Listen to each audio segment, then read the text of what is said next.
마음은 서울에 있겠네요, 보니까. 못 본 적이 있는데, 가서 뭘 하지 하는 그런 생각을 가지고 있는 것 같다 하는 그런 느낌하면 안 되겠죠, 저도. 안 되겠고. 그리고, 근데 마지막까지 이제 유정임의를 잘 걷어야 되겠습니다. 오늘은 주일이고, 또 여러분들이 예배를 또 오후 예배도 드려야 될 의무도 있고 해서, 그래서 함께 또 드리게도 되어집니다.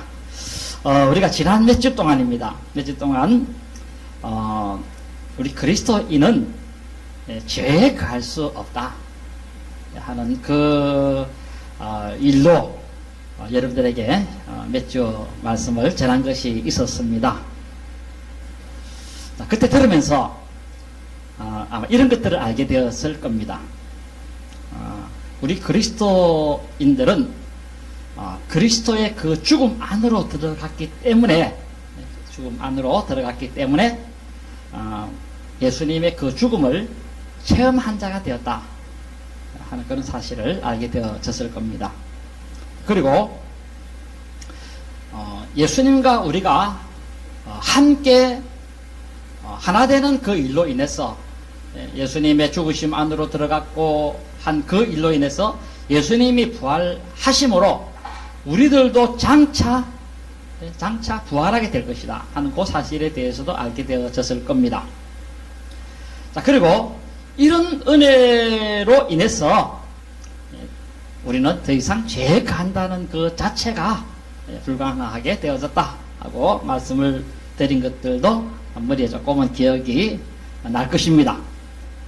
자, 그리고 또 참조할 것도 하나 있다 그랬습니다. 그 참조할 것은 뭐냐 하면, 기독교인이라 하더라도, 예수를 잘 믿는 사람이라 하더라도 어떤 죄도 짓지 않는 그런 상태로 탈바꿈되는 것은 아니다 하고 말씀도 드린 것이 있었습니다. 좀 더 설명을 드리면, 기독교인들도 악을 행하고 나쁜 짓을 할 수 있다는 것입니다. 그러나 불신자들처럼 같은 죄를 계속 반복해서 짓고, 그리고 반복적으로 짓고, 그렇게 하지는 않는다 그랬습니다. 그리고 이렇게 하나님이 우리로 하여금 만들어 주신 것은 성령 세례를 통해서 우리 믿는 사람의 몸을 새롭게 만들어 주었기 때문에 그렇게 가능하게 되었다 하고도 말씀을 드린 것이 있었습니다. 자, 그리고 이름에도 불구하고 자기 몸을 아무렇게나 사용하고 죄 짓는 일에만 사용한다면 그 결과는 지옥의 행벌을免지 못할 것이다 하는 사실에 대해서도 말씀을 드렸습니다. 만약 믿는다고 하면서도 세상 사람처럼 자꾸 악을 반복해서 행하고 나쁜 짓을 일삼고 하면 하나님께서 주신 벌을 피할 길이 없다 하고 사도 바울은 로마 기독교인들에게 말씀을 전하기도 했습니다. 자, 그렇기 때문에 우리 기독교인들은 우리의 몸을 어떻게 사용을 해야 할 것인가 할 때, 우리 하나님께서는 우리 몸에 엄청난 은혜를 베풀어 주었습니다. 이전에는 여러분의 몸이, 믿지 않을 때는 여러분의 몸이 죄 사슬에 얽매여 가지고 죄의 지배를 받는 그런 몸을 가지고 있었습니다. 그러나 이제는 성령 세례로 인해서 우리 하나님이 그 죄의 사슬에 묶여 있는 우리를, 그것을 꺼내서 죄 짓지 않는, 죄에 끌려다니지 않는 그런 지금 몸의 상태로 우리를 자유케 하고 해방시켜 놨다는 것입니다. 여러분의 현재 위치, 여러분의 정체가 바로 현재 그러하다라는 것입니다. 믿기 전에 가진 몸은 내가 마음먹은 것과 관계없이 무조건 악을 범하지 않으면 안 되는 그런 몸을 가진 몸이었습니다. 나쁜 짓을 안 하면 안 되는 그런 몸을 가진 그런 몸을 가지고 있었다는 것입니다. 못된 짓을 안 할 수 없는 몸을 가지고 있었다는 것입니다. 그런데 이런 몸을 가지고 있었던 우리에게 하나님께서 성령 세례를 주심으로 놀라운 몸, 굉장한 몸으로 업그레이드를 시켰다라는 것입니다. 자, 그렇다면 왜 하나님이 우리의 몸이 이런 조금 무능한 몸에서부터 이런 강력한 몸으로 굉장한 그런 성화되어진 그런 몸으로 하나님이 만들어 주셨는가 하는 것에 대해서는 이유가 있다는 것입니다. 이유가 있는데 그 이유는 다른 것이 아니라 답이 11절에 나옵니다. 그 이유는 하나님에 대하여서는 살아있는 자가 되게 하려는 것 때문에 그렇다는 것입니다. 하나님에 대하여는 살아있는 자가 되게 하려는 것 때문에 그렇다.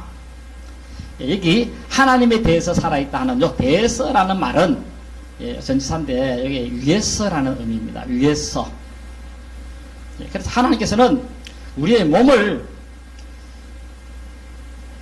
새롭게 만들어주고 강력하게 만들어주신 것은 하나님 자신을 위해서 살도록 하고자 하는 목적 때문에 그런 작업을 하셨다는 것입니다.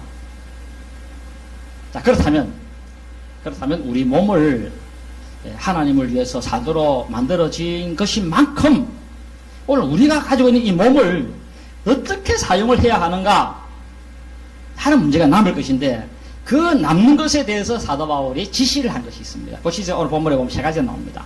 세 가지 나오는데 첫째는 너희가 가진 그 몸을 어떻게 사용을 해야 될 것인가 할 때 첫째는 죄가 너희 몸을 지배하지 못하게 해야 한다 그랬습니다. 죄가 너희 몸을 지배하지 못하게 해야 된다. 12절에 나옵니다. 자, 여기 죄가 죽을 몸에 지배하지 못하게 해야 한다 하는 의미는 뭔가 하면 죄의 욕망의 지배를 받지 말라는 그런 뜻입니다. 죄의 욕망의 지배를 받지 말아라. 사람의 욕망 중에는 욕망대로 살아도 되는 욕망이 있고 그 욕망대로 살면 안 되는 욕망이 있습니다.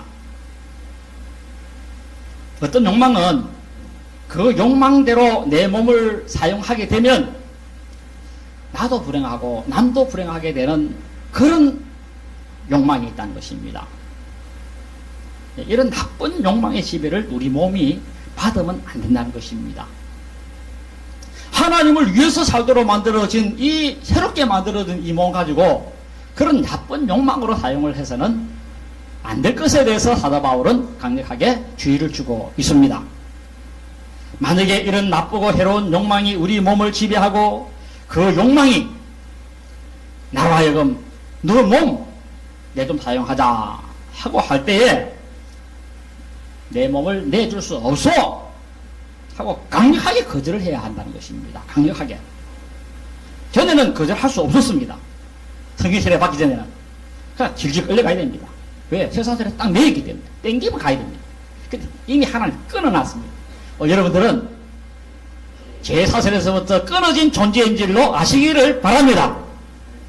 예. 그 사람이 얼마든지 끌려 안 갈 수 있습니다. 예. 나쁜 일에 내가 네 몸 좀 사용해야 되겠다. 그렇게 말을 하면 내가 바빠가지고 2개, 3개라도 내가 좋은 일도 못할 판에 내가 내 몸을 나쁜 일에 사용하는 것이야. 어림도 없지 하면서 거절해야 된다라는 것입니다. 그렇게 할 수 있도록 되어 있다는 것입니다. 그래서 내 몸이 악한 일에 사용되는 것을 방지해야 한다는 것입니다. 그렇게 가담하지 말아야 된다는 것입니다. 12절에 사도 바울이 뭐라 합니까? 너희 몸의 사욕에 순종하지 마라 그랬습니다. 순종하지 마라. 너희는 너희 제가 너희 죽을 몸을 지배하지 못하게 하여 몸의 사욕을 순종하지 말고 그랬습니다. 여기 보면 지배하지, 순종하지 이런 말들 나오죠. 하지 말들 나오죠. 여기 하지 여기 하지라는 요 말의 의미가 뭔가 하면 에이스라는 말인데 그러한 결과에 이르지 못하도록 해라는 것입니다. 하지라는 말이. 그러한 결과에 이르지 못하도록 해라. 자, 그러므로 이 해석을 하면 죄가 너희 몸을 지배하는 그런 결과에 이르지 못하도록 해라는 것입니다. 너희 몸을 가지고서. 여기 사육이라는 것은 에피디미아라는 말인데 명사인데 금지된 것에 대한 욕망을 두고 말합니다. 금지된 것에 대한 욕망. 앞서 말씀을 드렸지만 욕망 중에는 해로운 욕망이 있다 그랬습니다. 하나님이 금지하는 욕망이 있습니다. 하나님이 하락하는 욕망이 있고 하지 말라는 욕망이 있어요. 그런 욕망 채우는 일에 내 몸을 사용하는 결과에 이르지 말도록 해야 한다는 것입니다. 살인하지 말라, 간음하지 말라, 도둑질하지 말라, 거짓 증거하지 말라, 탐욕 부리지 말라, 다 금지된 것들입니다. 이런 것을 따르지 말라라는 의미는 또 그런 것을 좋아하지 말라는 그런 의미도 있습니다. 그런 걸 좋아하는 사람이 없잖아 있기도 하기도 합니다만은, 근데 사람의 이 몸은 그렇습니다. 사람의 몸은 가만두면 김유신의 말처럼 자동화될 수 있습니다. 김유신의 말 알죠? 옛날 삼국 통일을 했던 그 김유신이가 타고 다니는 말이 있었습니다. 말. 김유신이 업무를 볼 때마다 이 말을 타고 다녔는데, 업무 마시고 나면 또 말을 타고 귀가하고 했는데, 그래서 가자 하면 이 말은 어디로 갑니까? 술집에 또 먼저 들읍니다. 왜냐하면 김유신은 늘 그런 습관을 가지고서 행동했기 때문에 그렇습니다. 그래서 그날따라도 가자 하니까 이 말이 술집 가자 하는 줄 알고는 술집에 데리러 가니까 이 김유신이가 이래서는 내가 큰 포부를 이루지 못하겠다. 꿈을 내가 이루지 못하겠다. 그래서 내가 술집부터 끊어야 되겠다 싶어가지고 그 말에 목을 쳤다는 말이 있지 않습니까? 그 바람에 삼국통일을 하기도 되어지기도 됩니다만은, 우리 기독교인의 몸도 가만두면 자기도 모르는 사이에 해로운 정력으로 따라가는 그런 성향을 띌 수도 있다는 것입니다. 몸이 하고자 하는 대로 그것을 좋아하고 따라가는 성향이 있는데, 이제는 더 이상 내 속에 욕망이 하려고 하는 대로 내버려 두지 말고 그것을 확 잘라버리는 것입니다. 눈이 그렇게 하려고 하면 눈 뽑아버리고, 할렐루야, 아무 소리 안 하는데 손이 그렇게 하면 막 손 잘라버리고, 우리 예수님 그랬죠. 내 눈이 내 어른 눈이 범죄하게다가 떼버리라. 두 눈 다 가지고 지옥 가는 거라도 한 눈 가지고 지옥 가는 게 낫다. 네 오른손이 범죄하게 될랑 잘라버리라. 물론 잘라버리라 한다고 잘라버리면 안 됩니다. 비교적인 의미의 말씀인데 결단코 그렇게 내버려 두서는 안 되고, 그렇게 하도록 두지 말라 하는 그런 의미의 뜻이 되는 것입니다. 또 그리고 바울이 그렇게 지시를 한 이유는 너희가 마음만 먹으면 그렇게 할 수 얼마든지 있다는 것입니다. 그 마카오의 어느 도박장 이야기 있죠. 이분은 그날도 도박에 중독이 돼가지고 이 투전장을 돌리고 있는데 어디선가 찬송소리가 다 들립니다. 뭐 네 주를 가까이 하는 찬송소리가 다 들리는데, 근데 이분이 갑자기 돈도 버려버리고 그리고 도박장을 그냥 떠나버렸답니다. 바로 이겁니다, 여러분들. 내가 예수 믿은 가운데서 믿는 사람이 도박이 무슨 말이냐? 하나님이 금하는 것하고 있는 그 행동에서부터 그 자리에서 떠나버렸다라는 것입니다. 잘못하고 있는 자리에 있지 말고, 잘못하고 있는 그 자리에 앉아있지 말고 그 자리를 벗어나라 라는 것입니다. 너희 몸을 그런 곳에 두지 마라. 내 몸이 하나님이 금하는 것을 할 수 있는 용이한 위치에 있다면 거기에 내 몸을 다른 곳으로 옮겨버리라 하고 그렇게 말씀하고 있습니다. 전에는 옮기려고 하면 사슬에 딱 매여가지고 옮길 수가 없었습니다. 근데 우리 주님께서는 우리의 모든 죄의 사슬에서 끊어주심으로 이제 내가 마음만 먹으면 옮길 수 있도록 되어져 있다는 것입니다. 여러분, 그러니까 여러분들이 믿지 않는 사람하고는, 여러분들하고는 이건 하늘과 땅의 차이가 있는 줄로 아시기를 바랍니다. 그러면 야 이놈 어디가? 제가 그렇게 하지 않습니다. 욕망이 여러분 붙잡을 수가 없습니다. 왜냐하면 하나님께서 여러분의 몸을 이렇게 만들어놨기 때문에 그렇다는 것입니다. 오늘 이런 위치에 있는, 이런 능력을 갖고 있는 그런 몸이 되어져 있다는 사실을 머리 염두에 딱 두시고 신앙생활 하시기를 바랍니다. 둘째로 우리 몸을 어떻게 사용해야 되는가 하면 6장 13절에 나옵니다. 불의의 무기로 죄에게 내주지 마라 그랬습니다. 너희 지체를 불의의 무기로 죄에게 내주지 마라. 여기 내주다 하는 이 말의 의미는 뭐냐면은 옆에 두다 하는 그런 뜻입니다. 옆에 두다. 죄가 있는 그 옆에 여러분의 몸을 그어두지 말라는 것입니다. 죄가 있는, 제가 지금 사용하려고 하는데 내 눈 사용할 수 하고 거기에 두지 말라는 거죠. 거기에.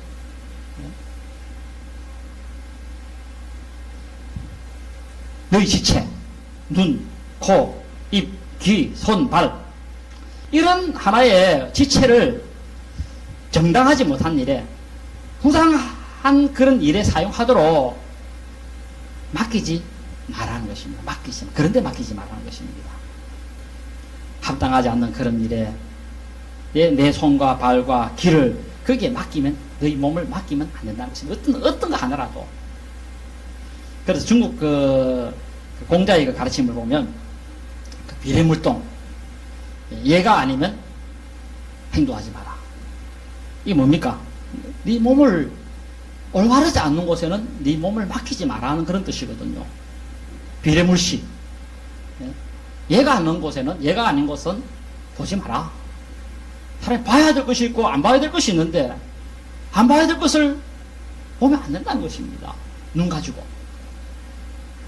눈을 안 봐야 되는 그런 곳에 네 눈을 사용하지 말라는 것입니다. 안 봐야 되는 거기에 네 눈을 거기에 곁에 두지 말라는 것입니다.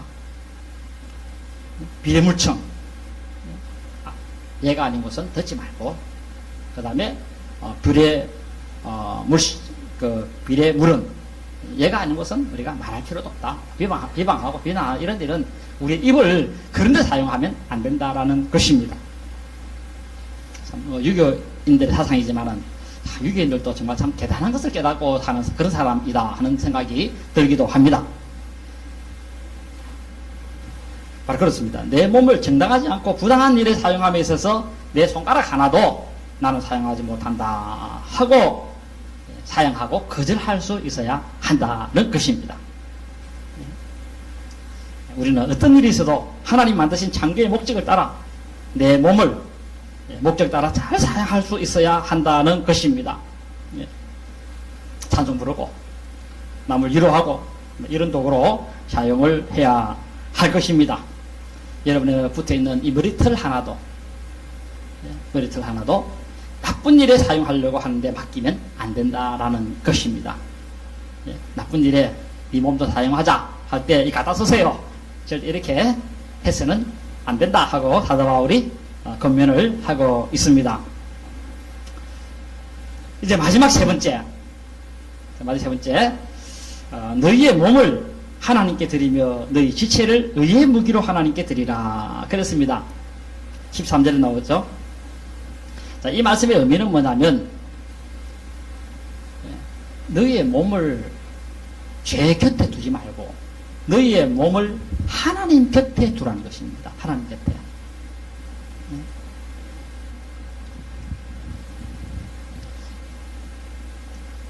왜냐하면 하나님 곁에 두야 하나님 보고 금방 사용할 수 있어요. 예를 연장은, 예를 필요한 연장 이런 거는 가까이 두지 않습니까? 사용하지.